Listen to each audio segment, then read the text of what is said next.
Toujours à savoir qu'est-ce qui est le plus pertinent pour le RQDS. Donc, on a vraiment essayé de faire cet exercice d'appropriation, en fait, pour les membres du RQDS.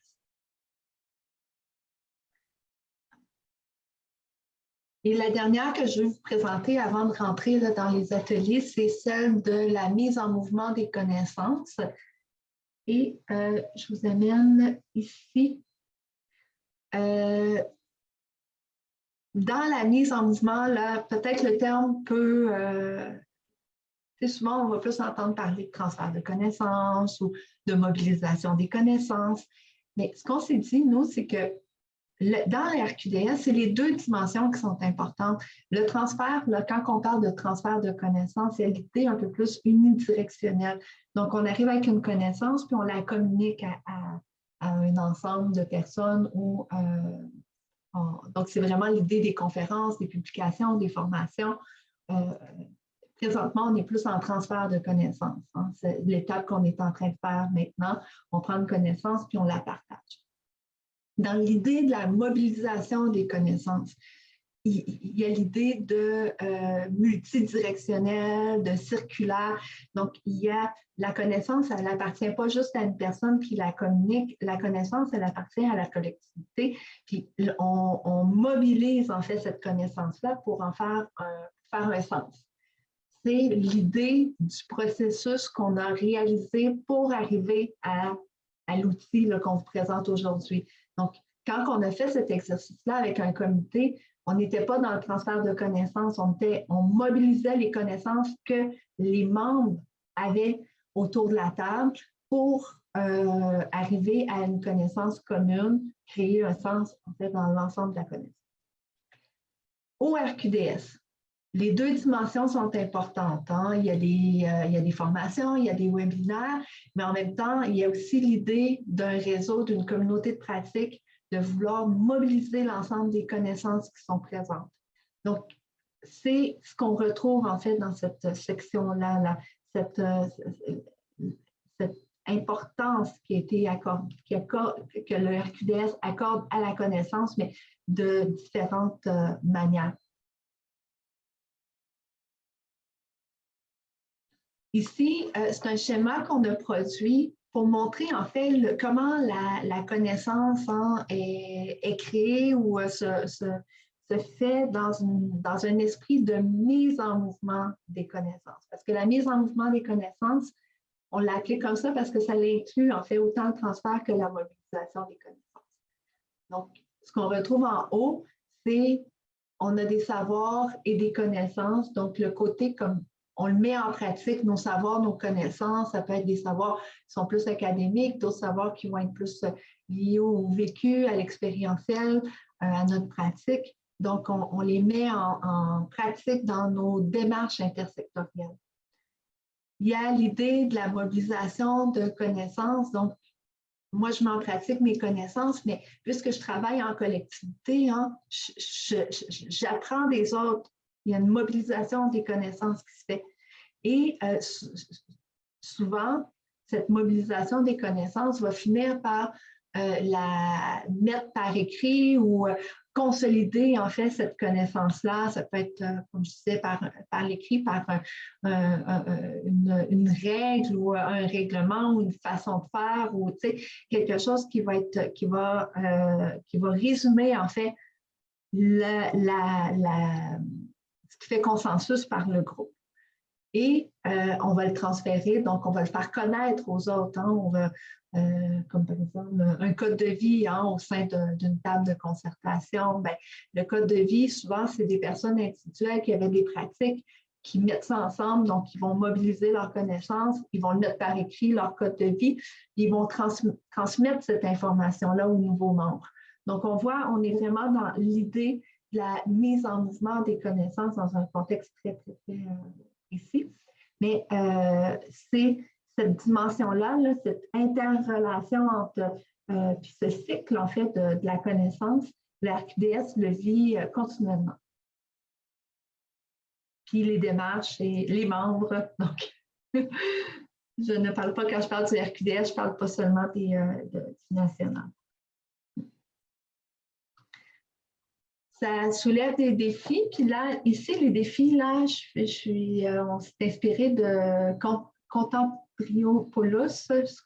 J'ai toujours un petit peu de misère à prononcer son nom, mais c'est un chercheur en santé publique à l'Université de Montréal qui a réfléchi au transfert lui, il parle de transfert de connaissances, là, mais ça inclut beaucoup l'idée aussi de la mise en mouvement des connaissances dans ses écrits. Mais il a réfléchi à savoir comment que cette connaissance-là permet un changement de pratique. Puis, donc, pour pouvoir arriver à un changement de pratique, lui, il soulève 4 niveaux de questions. Là. Pourquoi voulons-nous utiliser les connaissances? C'est qu'est-ce qu'on veut utiliser comme connaissances? Pour qui souhaitons-nous utiliser les connaissances selon le but souhaité? Et comment pouvons-nous utiliser cette connaissance dans le but de transformation sociale ou de développement social? C'est un ajout qu'on a fait là, pour le contexte. Mais c'est vraiment l'idée hein, de se poser la question, la connaissance, ça sert à quoi? Hein, pour qui? Puis comment on peut l'utiliser. Donc, j'ai terminé la section, il en reste un, là, il reste une fiche que je vais vous présenter tout à l'heure parce que je trouve qu'elle permet d'avoir un regard comme plus réflexif là, sur l'utilisation du guide, qui est la fiche sur l'évaluation. Mais ce que j'aimerais, j'aimerais qu'on fasse une discussion. En fait, j'ai préparé un petit exercice autour d'un atelier. Je ne sais pas, peut-être on pourrait prendre une pause avant de commencer l'atelier. 10, on est 10, avec peut-être on peut faire 2 ateliers. L'idée, c'est vraiment de vous amener à discuter puis d'ouvrir la glace un peu sur le sujet, là, pour après revenir en grand groupe. Puis là, en grand groupe, vous n'allez pas faire une plénière là, de ce que vous avez dit. Ça va être plutôt, je vais vous amener à vous positionner sur un diagramme de Venn. Donc, je vous présente le diagramme de Venn à l'écran pour que vous puissiez le voir. Donc, l'idée, ça va être vraiment de se poser la question à savoir si on va se positionner là-dessus, mais je ne rentrerai pas là-dedans tout de suite, OK? Je vais le faire quand on va revenir en grand groupe. Là, pour l'instant, ce que je vais vous demander, c'est en atelier de réfléchir en fait à ces questions-là que je vais mettre dans le fil de discussion. Daniel, je te vois parler. Je ne sais pas si c'est parce que tu étais en train de nous parler ou... Hey boy. Plusieurs à la table des partenaires, j'imagine que ça crée de l'intérêt. C'est que notre problématique... Bon, j'essaie. Notre problématique... Oui. Notre problématique, c'est que attends un petit peu, je ne suis pas capable de te parler, misère. Attends une minute. Bon, notre problématique, c'est qu'on est plusieurs par ordinateur. Fait qu'on se demande comment on va faire pour pouvoir s'organiser pour faire l'atelier avec vous autres. C'est dans le fond, on est 5 ici, même si vous voyez juste 3 écrans, on est 5 dans la salle. Est-ce que l'idéal, ce serait que la table des partenaires fasse un atelier entre eux, tout simplement? Vous retrouvez ensemble, puis vous faites votre discussion entre vous. Puis après ça, on fait un autre. De toute façon, l'idée, c'est tout simplement d'amener, d'échanger un petit peu avant de revenir en grand groupe, mais le gros de la discussion va se faire en grand groupe. Fait que on va faire ça comme ça. Donc, David, tu vas mettre d'un côté toute la gang de la table des partenaires, puis les autres ensemble. Puis je mets dans la discussion ici les questions que j'aimerais que vous posez. En fait, c'est très simple. Là. Je vais vous parler de vos forces et vos faiblesses en termes de par rapport aux différents principes d'action, l'intersectorialité, la participation citoyenne, le pouvoir d'agir, la mise en mouvement des connaissances, c'est quoi vos forces et vos faiblesses par rapport à ça? Et c'est quoi vos forces et vos faiblesses par rapport à la connaissance, est-ce que c'est plus facile pour vous d'aller chercher de la connaissance, de le mettre en pratique ou de vous remettre en question? Ou qu'est-ce qui est plus difficile? Est-ce que c'est aller chercher de la connaissance, c'est vous outiller ou la remise en question? Il y a des milieux qui sont beaucoup dans le questionnement, hein, mais ils ont de la misère à se nourrir de la connaissance. Donc, ainsi de suite. C'est un peu le genre de réflexion que j'aimerais que vous ayez en atelier. Et ensuite, on va vous donner environ peut-être seulement 10 minutes. 10 minutes en atelier, juste question de vous amener un peu à discuter, puis ensuite, on revient en grand groupe, puis on va en parler tous ensemble. Oups. Ah, je ne l'ai pas mis. Je l'avais mis dans la discussion, mais je n'avais pas pesé sur Enter. Petite question d'ordre organisationnel de mémoire, Maude, est-ce qu'elle était dans l'anneau d'hier ou oui. Je l'ai raté dans l'anneau aussi? Hein? C'est ce que j'avais un bon souvenir, je voulais juste valider.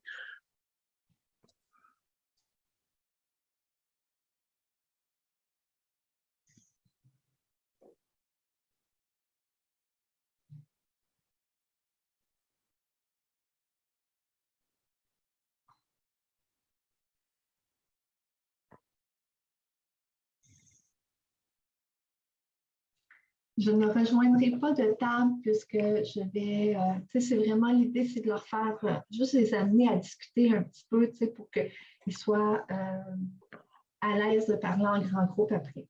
Tout à fait. Fait que si je suis là, peut-être qu'ils... Ça va les gêner. Oui. Mon numéro maintenant. Belle, un beau congé, un beau contingent, hein, c'est pas, je cherchais le mot. Un beau contingent de la Naudière. Oui, ils sont une gang. Hein?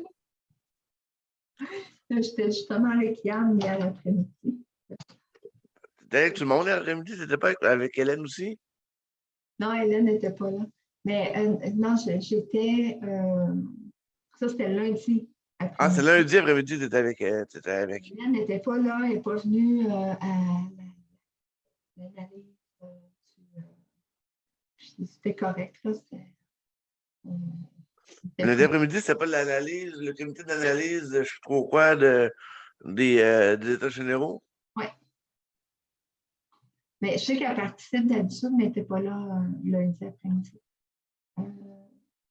Donc, ça, c'était lundi. Puis mardi, j'avais une réunion avec Yann sur un autre projet. Ah, comme quoi, le CRSA circule beaucoup avec les membres oui. du RQDS. Oui, mais ça, on a quelques ressources hein, Ouais. qui travaillent plus sur l'action collective. Là. Je veux dire, ça revient beaucoup, là, comme la Dynamo, CRSA. J'imagine que vous devez vous connaître entre vous autres aussi beaucoup, là. Oui, on se connaît puis on se réfère. Là, je veux dire, Ouais. il y en a avec qui on a un peu plus de proximité. C'est comme Nagir, il nous réfère souvent. Là, puis, oui, c'est ça. Fait qu'on on a l'habitude de travailler ensemble. Il y a aussi Niska. C'est ça.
les gens ont l'air d'avoir une belle écoute, là, c'est le fun. On en a perdu quelques-uns, par exemple, pendant la pause. Hein. Ben, on a perdu Tania, on était 17. Au début, on a perdu Pamela au tout début parce qu'elle avait une urgence ailleurs. On a perdu Tania qui devrait revenir, là.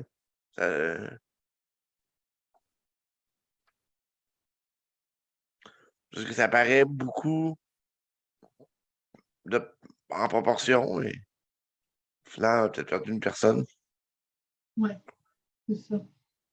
C'est juste qu'une sur 17, ça paraît plus vite que. Une sur 17, ça paraît plus vite que 2 sur 40, mettons, là. Oui, c'est ça. C'est sûr. Altimeter. Je vais aller chercher mes codes aussi pour mon altimeter. OK.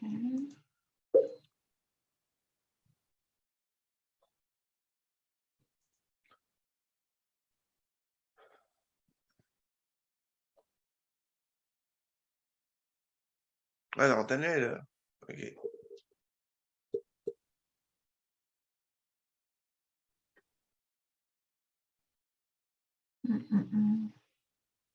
On va présenter. On va faire ça comme ça. C'est plus simple.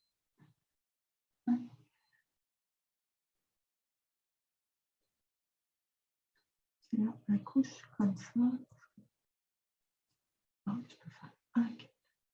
Puis, si je mets quelque chose ici, c'est juste toi qui vas le voir hein, dans la Oui. discussion. Je vais regarder. Ah non, c'est OK. On va aller dessus. Ah, oui, OK, parfait. C'est excellent. OK. Ah non, je vois. Ça m'amène dessus juste ouais, sur la question. Parfait. OK, c'est exactement ce que je veux. Okay. Donc là, on a étudié, mettons, t'as dit 10 minutes à et 15 à peu près, là, 15 et 16. Moi, je laisserai encore juste quelques minutes. Là, on peut peut-être les ramener dans 2 minutes. Tu OK. peux-tu faire un décompte de 2 minutes? Ben, je peux faire plusieurs messages. OK. Donc, OK.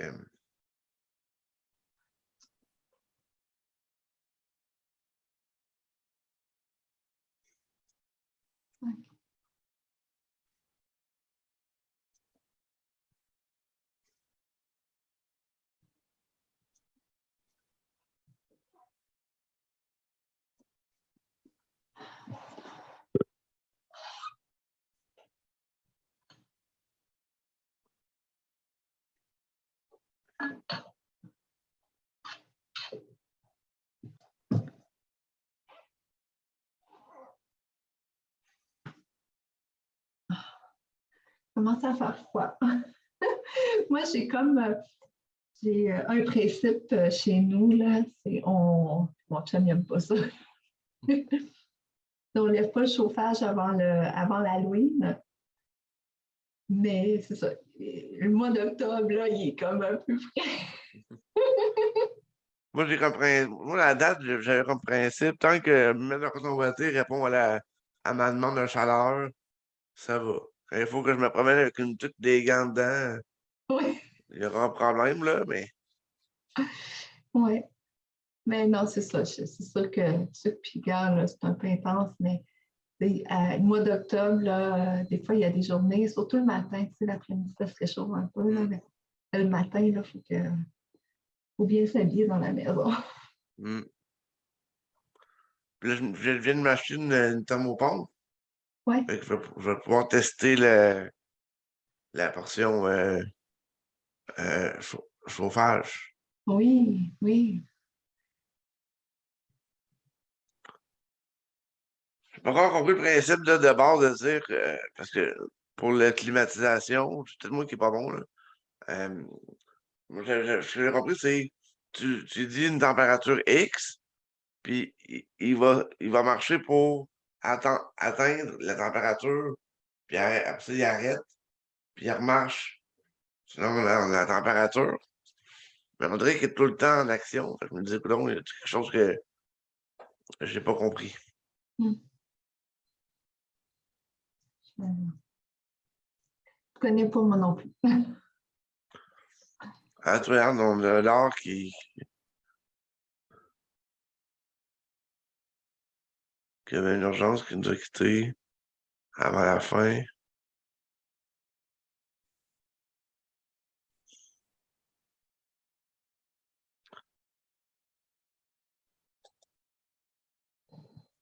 C'est ça, les deux personnes qui nous ont quittés m'ont écrit dans le chat, là. Fait que Martin de je sais pas trop quoi. Et Laure. Parfait. Donc, peut-être on peut ramener la gang.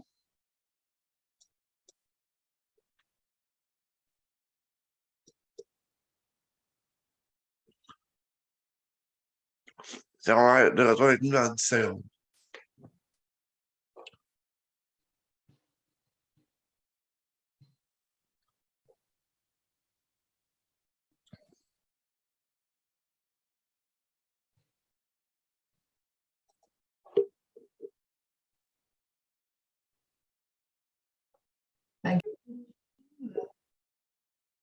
La gang de la table, ça va être un peu plus difficile parce qu'ils sont au même endroit en train de jaser.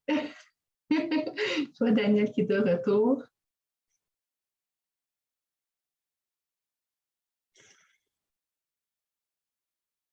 Je ne t'entends pas, Daniel.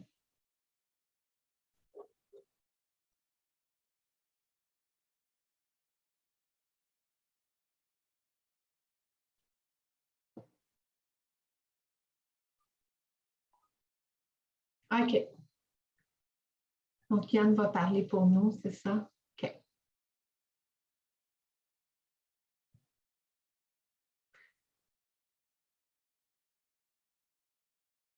Donc, on revient en grand groupe. Je vais vous faire un partage d'écran. Ah, ben ouais, je ne ferai pas de partage d'écran, je vais plutôt vous partager un lien que vous pourrez aller. Je peux faire le partage d'écran aussi, mais non, je ne ferai pas de partage d'écran. Je vais vous inviter à aller sur le lien Miro. Ça va être plus simple de cette manière-là, puis je pourrai partager après. Donc, ou s'il y en a qui n'ont pas accès à Miro, est-ce qu'il y en a qui n'ont pas accès à Miro? Ça va, tout le monde est capable de entrer. Donc, l'idée, c'est que je vais vous poser, on va prendre chacun des blocs, là, des principes d'action, intersectorialité, participation citoyenne, pouvoir d'agir, mise en mouvement. On a compris, tu sais, dans ce que j'ai présenté, qu'il y a des sections, tu sais, il y a des sections qui visent davantage la connaissance, le développement de la connaissance. Il y en a d'autres qui visent davantage à s'outiller, mettre en pratique le principe. Et il y a une section qui permet de se remettre en question, de réajuster en fait sa pratique ou de se questionner. Donc, on va commencer par l'aspect de l'intersectorialité. Vous, là, dans votre territoire, dans votre démarche, est-ce que vous êtes davantage dans la pratique, mais vous souhaiteriez aller chercher plus de connaissances ou vous remettre en question? Puis là, l'idée, c'est là les flèches, OK? Peut-être que vous êtes davantage dans la pratique, puis là, je bouge une flèche, là. Disons que moi, je suis beaucoup dans la pratique, mais on vit beaucoup d'hyper-concertation dans mon territoire. J'aimerais ça que... Excuse-moi, Martha, est-ce qu'on est censé de voir ton écran? Non, vous êtes supposé... OK, c'est dans Miro. Excuse-moi, c'est ça que je me suis mêlée. Donc, chez nous, là, dans ma concertation, là, OK, on est davantage, on met beaucoup en pratique l'intersectorialité, là, mais j'aimerais ça qu'on se remette un peu plus en question parce qu'on fait beaucoup de concertation. Des fois, on n'a pas toujours les bons acteurs qui sont autour de la table. Donc, vous comprenez, là, j'ai mis une flèche où que je suis davantage dans la pratique, mais j'aimerais ça qu'on se pose un peu plus de questions. Puis je pense que la partie remise en question va nous permettre d'aller un peu plus loin. Donc, moi, je me mettrai ici. Peut-être que dans un autre contexte, je vais vous dire, ben nous, l'intersectorialité, là, on l'a bien cerné, puis on y travaille, puis on est vraiment là Ben, mettez-vous dans le milieu, là, la flèche n'a peut-être pas de rapport, puis c'est correct, là. Moi, c'est juste pour aider la réflexion que j'ai mis l'idée de la flèche, mais ça se peut que la flèche, ben, moi, on est là, puis je ne veux pas nécessairement bouger où ce que je suis. Donc, ça, je vais geler ça parce que je vois quelqu'un. Bon, parfait. Donc, je vous invite à prendre des flèches mauves parce qu'on parle de l'intersectorialité.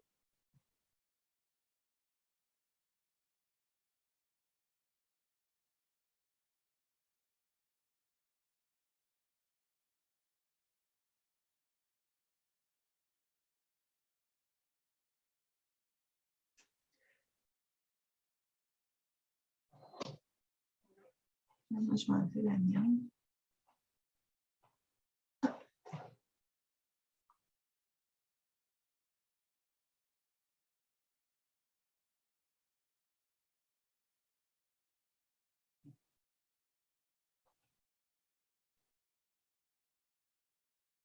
Donc, vous êtes quelques-uns là à avoir mis, ou quelques-unes, à avoir mis que vous étiez davantage dans la connaissance, mais on a de la difficulté à le mettre en pratique ou j'imagine qu'on a la connaissance, mais on n'a peut-être pas toujours les bons acteurs. Est-ce qu'il y en a qui aimeraient s'exprimer sur les deux flèches qui sont dans le vert, là, qui pointent vers l'action, la pratique? Qu'est-ce qui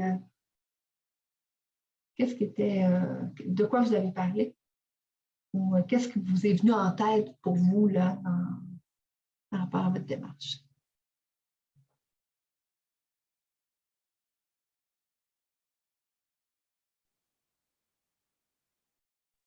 Je peux peut-être briser la glace. Merci, Audrey. Donc, de notre côté au comité régional en développement social, comme je disais, on a quand même une bonne représentation autour de la table, mais on pense qu'on peut pousser encore plus loin, dans le sens qu'on sait qu'il nous manque des acteurs autour de la table, puis on a une bonne connaissance de c'est quoi l'intersectorialité, puis ça fonctionne quand même bien, mais on pense que c'est ça, on a des acteurs qui ne sont pas présents, je pense par exemple aux Premières Nations, à l'immigration qui ne sont pas représentés, puis c'est des enjeux qui sont de plus en plus importants. Fait qu'on a déjà une bonne base, on a déjà de l'action qui se fait, mais on sait que dans nos connaissances, on sait qu'on pourrait aller plus loin. Fait que là, c'est pour ça que je me suis comme mis entre les deux là, avec la flèche. Oui, c'est intéressant parce que la partie remise en titre des défis, il y a des questions qui sont intéressantes qu'on peut se poser pour voir qui manque, mais aussi là, toute la partie pratique là, avec les outils d'Angèle permet de se questionner à savoir qu'est-ce qu'on pourrait faire pour s'assurer que tout le monde se sent partie prenante. Hein? Souvent, les personnes ne participent pas parce qu'elles ne voient pas l'avantage de participer ou elles n'ont pas été intégrées de manière avec un rapport de pouvoir qui est égalitaire. Donc, en fait, ça permet de questionner puis d'aller un peu plus loin là, pour pouvoir. C'est vraiment intéressant ce dont tu nommes. Est-ce qu'il y a quelqu'un d'autre qui aimerait s'exprimer sur le sujet de l'intersectorialité?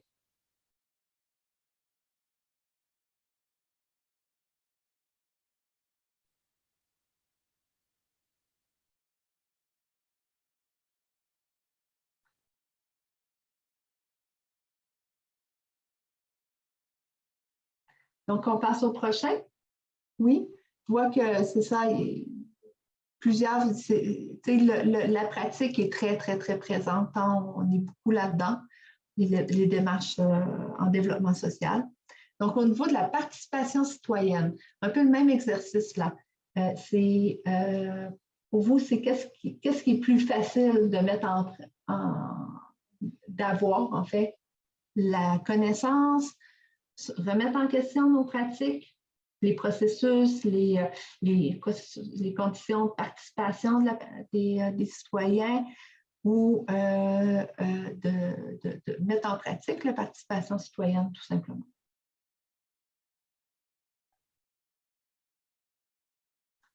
Donc, on se questionne beaucoup sur la participation citoyenne. Ouais, durant que les flèches bougent, là, Marie-Pierre, si tu permets, on s'est questionné, nous autres, sur la définition de la participation citoyenne. Parce que dans le document, on a 3 sortes de participation citoyenne, puis on a les niveaux de participation. Mais on n'a pas une définition comme générale de participation citoyenne. Puis j'amenais le questionnement qu'on a aussi au collectif des partenaires en développement des communautés, à savoir est-ce que c'est la participation citoyenne, est-ce que ça inclut le bénévolat, est-ce que les personnes, tout autant que nous sommes ici, parce que nous sommes payés, nous ne sommes pas en train de faire de la participation citoyenne. Puis il y avait tout le questionnement entre la démocratie participative, telle que, par exemple, dans un organisme communautaire autonome qui est constitué sur la base d'une participation citoyenne, nécessairement parce que ça fait partie des critères de l'ACA, ou la démocratie représentative, c'est quand on a un élu municipal. Est-ce que cet élu-là, premièrement, il est un citoyen? J'imagine que oui. Puis quand il porte la parole parce qu'il a consulté ses citoyens, y a-t-il quelque chose de l'ordre de la participation citoyenne là-dedans? Fait que, il y a plein de questionnements à ce sujet-là que je pense qui méritent peut-être d'être creusés éventuellement dans des prochaines évolutions du document l'ABC du DS. Oui. Puis on a abordé ces questions-là avec le comité. C'est la pluralité des démarches nous a amené à ne pas préciser trop. C'est plutôt mettre les différentes dimensions au lieu de canter la pratique des démarches dans une ou l'autre des dimensions. Parce que l'idée, on sait, les citoyens, c'est qui? C'est quoi les niveaux de participation qui sont souhaités? Il y a vraiment toute cette pluralité qui existe. C'est vraiment intéressant, puis je pense que ça va être difficile de le faire dans pour l'ensemble des démarches, ou l'ensemble des chantiers. C'est peut-être par chantier, il faut prendre vraiment par section, dans un chantier, dans une démarche, donc c'est très intéressant ce dont tu nommes. Donc, on voit que beaucoup, vous êtes dans l'idée de la remise en question, supposé savoir de qui on parle quand on parle de citoyens. Hein? Est-ce que vous pensez que la connaissance ou la pratique, là, j'ai l'impression que la connaissance et la pratique ne peut pas vraiment venir soutenir votre remise en question. C'est une remise en question qui se fait plus dans vos démarches pour voir qui vous voulez, c'est quoi pour vous la participation citoyenne? Est-ce que j'ai bien compris avec, est-ce que c'est ce que vous vouliez exprimer avec vos flèches ou...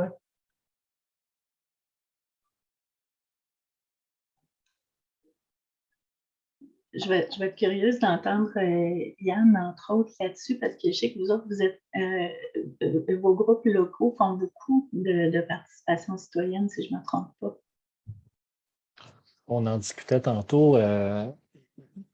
Dans le fond, on se rend compte qu'il y a beaucoup de connaissances et que ça a pris de la place dans le discours de plusieurs démarches locales, de plusieurs actions, de plusieurs regroupements sur le territoire de la Nodière.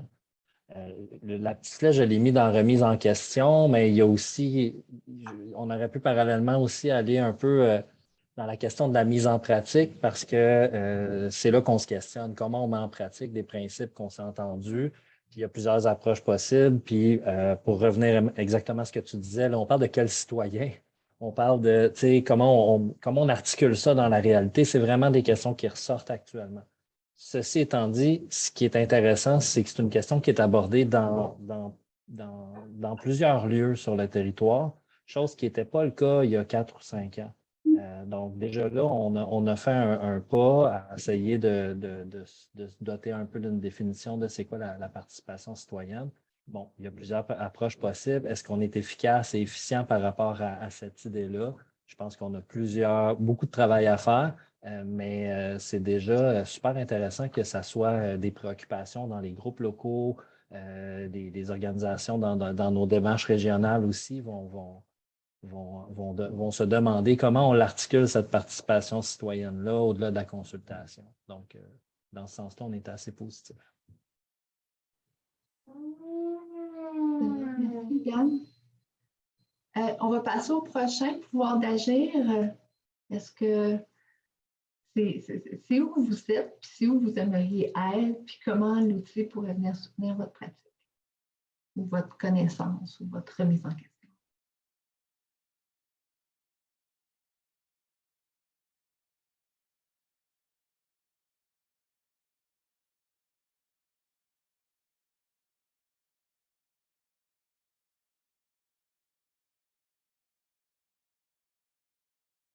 Donc, on voit que les premières flèches sont vraiment dans l'outillage, la pratique, comment venir soutenir le développement du pouvoir d'agir. Là encore, il y a des outils là, vraiment très concrets là, pour venir vous aider dans cette dimension qu'on retrouve à la fin des fiches.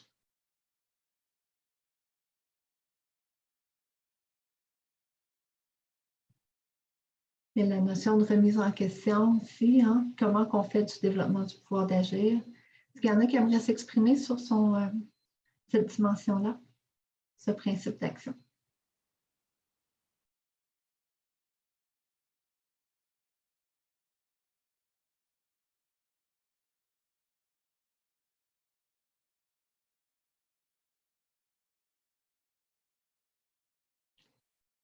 Roselyne, Tania, Kathleen.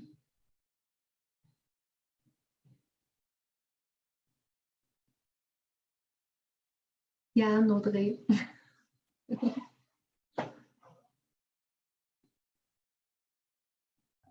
voulez passer au prochain? La mise en mouvement des connaissances. Mise en mouvement des connaissances. Maintenant.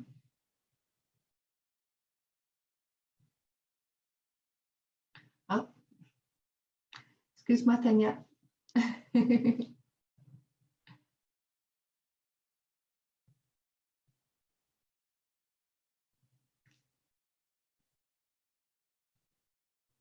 Donc, on est beaucoup dans la connaissance au niveau de du mise en mouvement. Dans la pratique aussi. Ouais. Je ne suis pas surprise de voir des flèches qui se mettent dans la pratique, connaissance, pratique. On est beaucoup, les démarches, c'est le RQDS, c'est une communauté de pratique. Donc, les démarches viennent soutenir cette idée de communauté de pratique. S'il y en a qui aimeraient s'exprimer sur cette notion de mise en mouvement des connaissances. Je peux peut-être y aller. Nous, au CRDS, on a la chance d'avoir beaucoup d'informations. Puis un exemple que je peux donner, c'est on a eu une collaboration avec le CIUS où est-ce qu'on avait fait des cartes de défavorisation. Puis on a vraiment, avec les projets de l'Alliance, on a vraiment tenté de cibler les endroits qui étaient identifiés comme défavorisés ou très défavorisés. Donc, au lieu que ça reste quelque chose de simplement théorique, on sait que là, c'est défavorisé. On a vraiment essayé de prioriser des projets dans ces lieux-là. Puis un autre projet qui est en cours en ce moment, dans le fond, on a, avec, encore une fois, là, de nombreux partenaires, produit un portrait diagnostic du système alimentaire durable du centre du Québec. Fait que là, on a ressorti toutes les données, les connaissances qui existent là, autour du système alimentaire avec une perspective de sécurité alimentaire. Puis là, on est en train de voir comment on va se mettre en action par rapport à ces connaissances-là. Parce que là, on a identifié des enjeux prioritaires en fonction des connaissances qu'on a ressorties. Mais maintenant, on veut vraiment dire comment on répond à ces enjeux-là. Donc, c'est là qu'on est rendu là, dans notre démarche.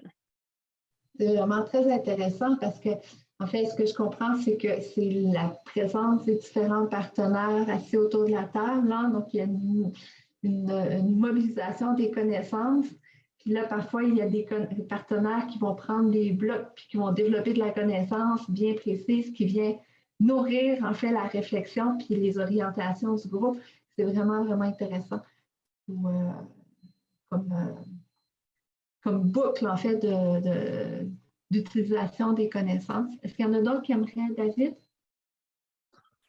Ben, il n'y aura pas de cachette de savoir que la mobilisation, le transfert de la connaissance, c'est au cœur de ce que la permanence fait au QDS, là. Donc, ce que moi et Hélène faisons au quotidien, c'est en grande partie ça, là. Donc, c'est de transférer les connaissances, puis créer des contextes d'échange pour la mobilisation, là.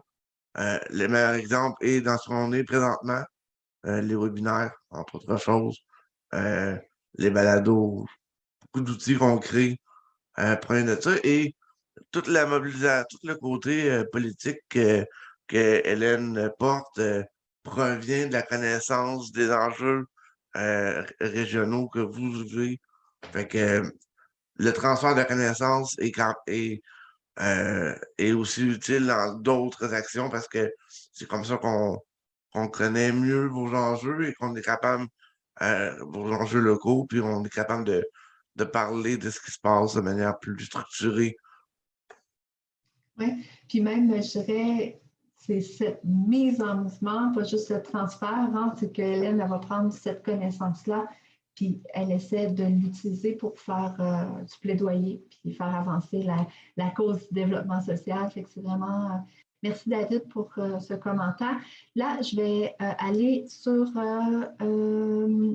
la dernière partie de ma présentation. Je vais passer très rapidement en fait dessus pour pouvoir avoir le temps de faire le petit questionnaire à la fin.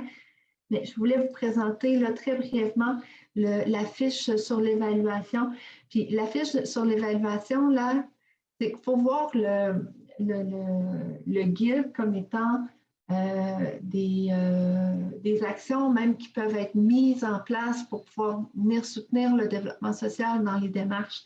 Et l'évaluation, c'est une manière de s'assurer qu'on intègre, ça peut être utilisé autant pour les actions, mais on peut aussi l'utiliser pour voir si on intègre les principes de l'action intersectorielle ou l'action en développement social. Donc, ici, est-ce que vous voyez mon écran? Oui, parfait. Donc, au niveau de l'évaluation, très rapidement, là, vous allez retrouver des formes d'évaluation. Évaluation normative, on est plus dans la reddition de comptes, là, documenter les résultats. Le bilan, c'est souvent le bilan, c'est souvent qualitatif, puis vous le faites souvent de façon assez naturelle là, dans vos démarches à la fin d'un projet. On a l'analyse des effets, hein, qui va être une notion quand même assez importante, mais qui est plus difficile à documenter. Donc, c'est comment l'action ou le projet ou l'orientation a permis de contribuer aux effets. Et l'analyse des impacts, là, on est plus dans c'est quelle transformation ça l'a amené, en fait, ultimement.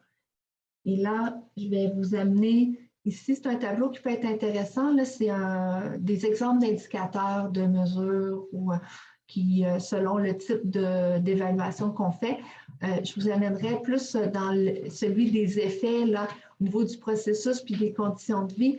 Donc, on peut avoir des effets qui vont être au niveau du processus. Puis ceux ici, il y a Daniel. Daniel, tu fais-tu partie de la communauté de pratique de la CACIS? Oui, c'est ça. Donc, là, on est vraiment dans documenter, quand on parle documenter les résultats qui sont invisibles. Là, souvent, quand on parle d'effets, on va penser plus aux conditions de vie parce que c'est tangible, on le voit dans les milieux de vie. Mais il y a aussi des effets qui sont plus de l'ordre du processus. Hein? Donc, là, quand c'est quelque chose qui n'est pas nécessairement visible à l'œil nu, mais c'est quand même un effet en soi. Donc, on va avoir aussi des indicateurs qui sont liés au processus, au bilan et aux résultats. Ils sont proposés, mais ce n'est pas... c'en est seulement quelques-uns. Donc, il y en a plein d'autres qui sont possibles à mettre en pratique. Puis ici, les défis je ne les présenterai pas, là, il y en a comme quand même plusieurs là, au niveau des défis. Donc, pourrez aller voir la fiche pour en savoir davantage.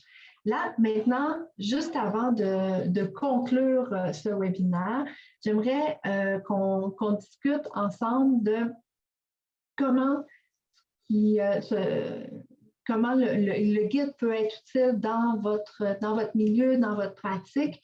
Puis pour ce faire, j'ai un petit questionnaire. Puis là, nous permettre de partir de vos idées. Donc, ici, j'ai copier link. J'ai une première question à vous proposer qui se trouve ici. Donc, je vais faire un partage écran. Comme ça, vous allez pouvoir voir les réponses au fur et à mesure que ça rentre. Oh, on va fermer ça ici. Voilà. Dans quelle mesure estimez-vous que le contenu peut vous être utile? Le contenu, c'est autant le guide principal que les fiches d'accès, de manière générale.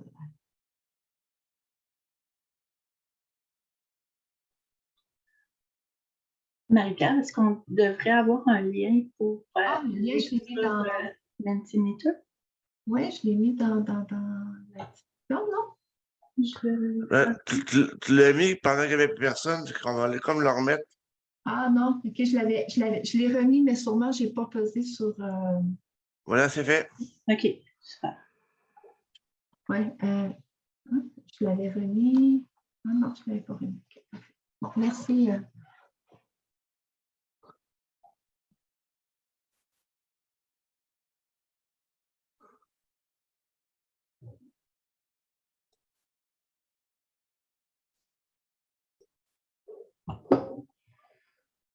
Donc, on peut voir hein, qu'il y a des éléments qui vous... il y en a qui disent très utiles, donc j'imagine qu'il y a plusieurs éléments qui vous semblent concrets pour votre pratique. Il y en a d'autres qui ont écrit utile pour certains projets ou contextes, donc j'imagine qu'il y a des aspects qui voient pouvoir réinvestir. Puis là, j'aimerais je vais aller vous poser une autre question. Non, ici. On va aller... OK.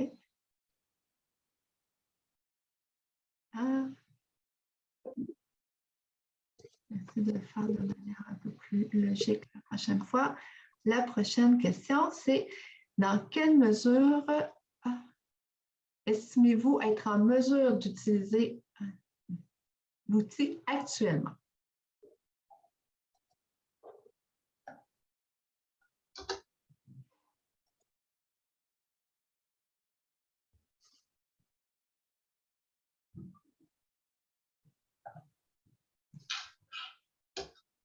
Moi, je vois encore l'autre question d'avant.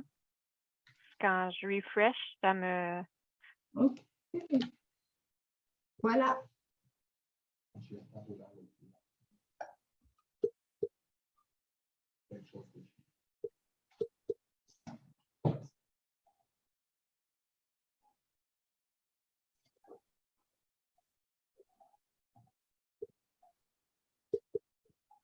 Là, il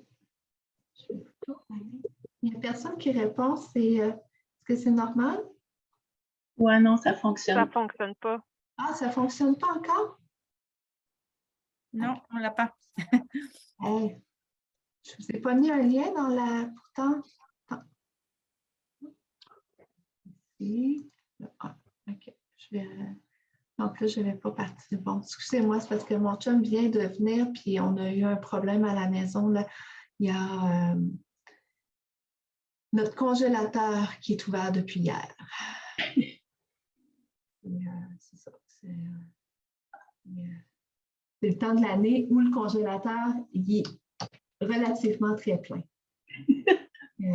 C'est belle récolte. Ici, je vous ai mis une question. En fait, c'est la question que je voulais vous poser. Là, cette section de l'outil me sera utile. Donc, j'aimerais savoir quelles sections de l'outil qui vous semblent les plus utiles pour la suite. On a la présentation du RQDS. Là, vous avez le lien. Hein? Si vous cliquez dessus, ça fonctionne. Ah non, Non, le lien n'est pas dans le chat. parce que je viens de comprendre mon erreur, c'est parce qu'il y a quelqu'un qui m'a écrit, Tania m'a écrit personnellement, puis fait que là, j'y renvoie le lien. À chaque fois, j'y renvoie le lien seulement à elle. Je suis vraiment désolée. Je n'avais pas remarqué.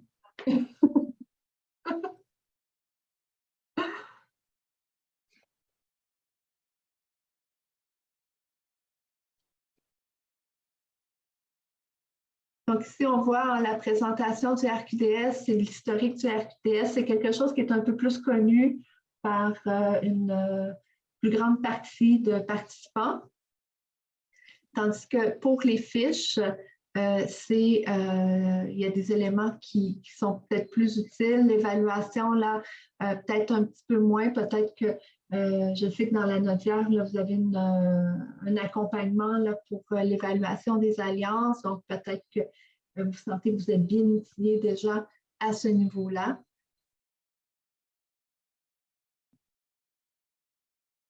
Donc, on voit, ça bouge légèrement. L'intersectorialité, la participation citoyenne et le pouvoir d'agir sont des dimensions qui sont particulièrement importantes. Donc, ça va nous permettre d'orienter aussi la formation par la suite. Donc, c'est ici, je reviens. Hop. L'autre question que je voulais vous poser, c'est dans quelle mesure dans quelle mesure estimez-vous être en mesure d'utiliser l'outil actuellement?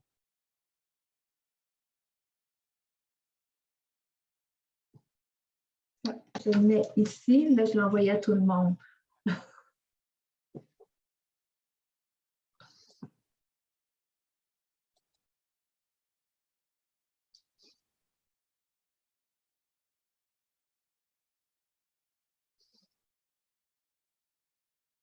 Là, c'est des petits picots, hein, vous voyez.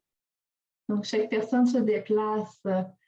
On a une table qui dit « Je me sens prêt à utiliser le contenu de l'outil ». Donc, on voit qu'il y a plusieurs personnes qui disent qu'ils sont déjà aptes à l'utiliser. On a 2 personnes qui se sont ralliées à « J'aimerais utiliser l'outil, mais j'ai besoin d'un peu plus de temps ou d'accompagnement pour le faire ». Donc, j'aimerais dans le chat que vous écriviez si vous aimeriez faire partie d'une formation pour pouvoir utiliser davantage d'outils. Puis là, on pourrait le faire par section, puis regarder les outils plus concrètement, même les outils complémentaires là, qui viennent soutenir la pratique. Si vous pensez à d'autres moyens de venir soutenir la pratique ou d'autres manières de venir outiller les membres du RQDS en lien avec l'ABC du développement social, vous pouvez aussi l'écrire dans le chat. Donc, 2 choses. Je vous demande d'écrire votre nom si vous êtes intéressé à participer à une formation, ça peut être par section ou dans l'ensemble. Et si vous avez des idées de stratégies pour pouvoir outiller davantage, qu'est-ce que vous aimeriez avoir là, pour vous aider à mieux utiliser l'outil?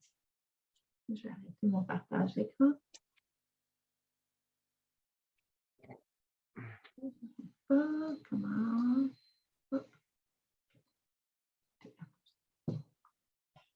Donc, dans la discussion, je vous invite à venir écrire votre nom ou écrire des manières que vous aimeriez soit développer pour venir vous soutenir dans l'utilisation. Vous pouvez le dire aussi à l'oral s'il y a des choses que vous aimeriez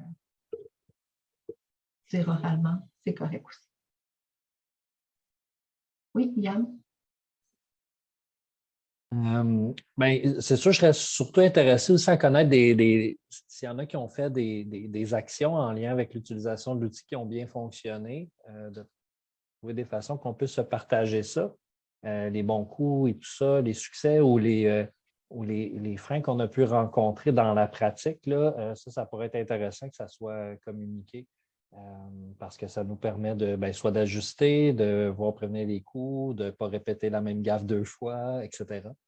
Fait que ça, je ne sais pas quelle façon de l'articuler, là, mais c'est sûr que ça serait une information de fun. Surtout ce qui marche bien là, dans les formules, puis dans la façon de l'aborder avec des partenaires qui, des fois, sont moins sensibilisés à ces thématiques.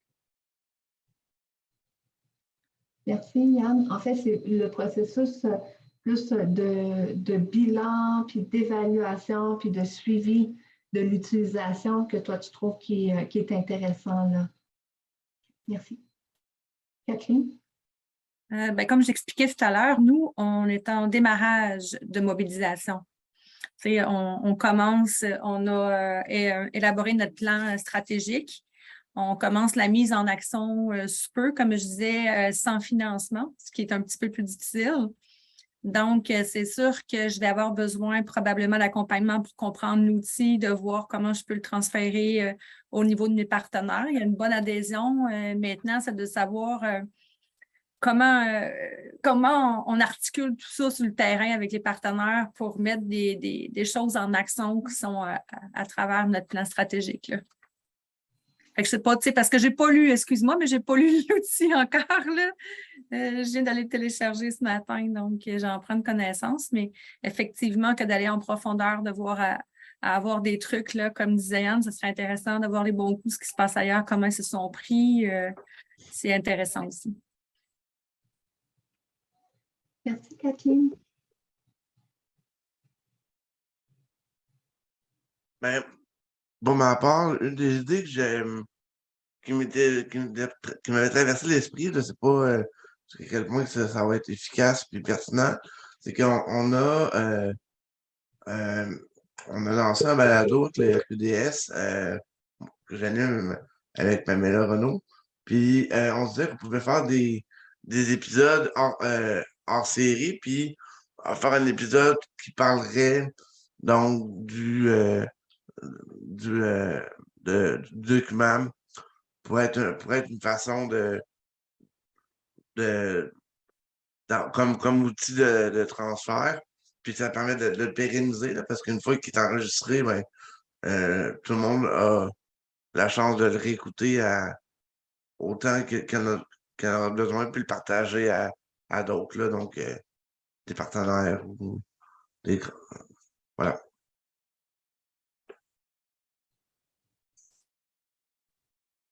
Merci.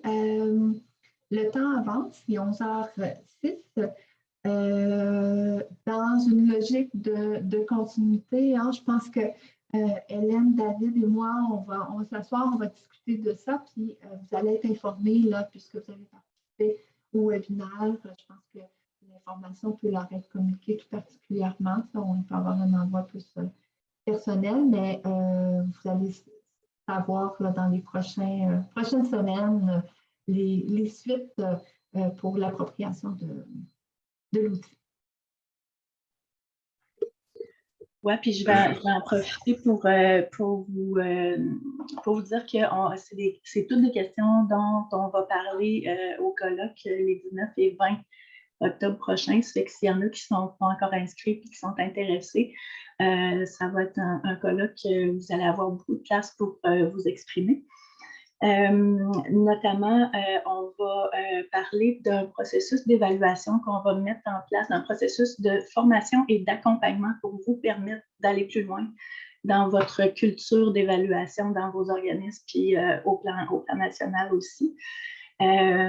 Pour ce qui est de l'outil de l'ABC du DS, on va identifier des formateurs dans chacune des régions et on va les former pour devenir des formateurs, comme Marie-Pierre le disait plus tôt. Ça fait que s'il y en a qui sont intéressés encore une fois. Et puis, pour terminer, là, pour ne pas vous retenir trop longtemps, juste vous demander, là, j'ai mis le lien pour le formulaire d'évaluation dans le chat. Fait que si vous voulez bien aller le compléter, nous autres, ça nous aide à nous réajuster.